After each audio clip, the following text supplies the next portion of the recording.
the police department, local police, I think they're leading the investigation with their, I guess, half a dozen police officers in that police force. And they're going through the investigation and they're going through it and it's okay. And then they come back and they announce how much evidence they got. And everyone that is familiar with these types of cases, 4 homicides in a single location, oh my goodness, there's probably, thousands of pieces of evidence that they're actually going to uncover after they've, done their investigation that they said they did. Guess how many? Guess how many pieces of evidence they have so far in the case? It's like 140 or something. It's like under 200, guys. It's like just mind-blowing. It's like, dude, do you understand that you're supposed to have thousands at this point? Like, it's 4 people. You're supposed to have thousands of pieces of evidence. That makes you think, oh my gosh, oh my goodness, what are they missing, right? I mean, that evidence is not just like, oh, well, you don't need that piece of evidence. Who needs that? No, these are really important pieces of evidence you need to build a case and also to prosecute somebody. That's a whole nother thing too.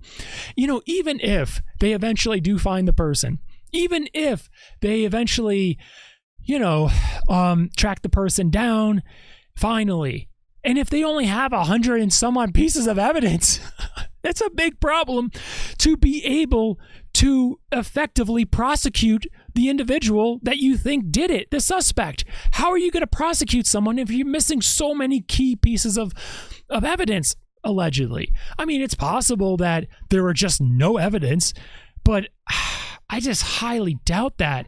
I highly doubt that there's just not that much evidence where, 140. Yeah, that's all we need. Yeah, that's all we found. A little alarming on that front. And hopefully there is enough evidence to even prosecute somebody that, does come out to be the suspect. Again, this is not a knock against them. I grew up in a small town too. So I think I'm kind of getting at is this. I think for these types of cases, okay, I think the federal government should step in and lead the investigation.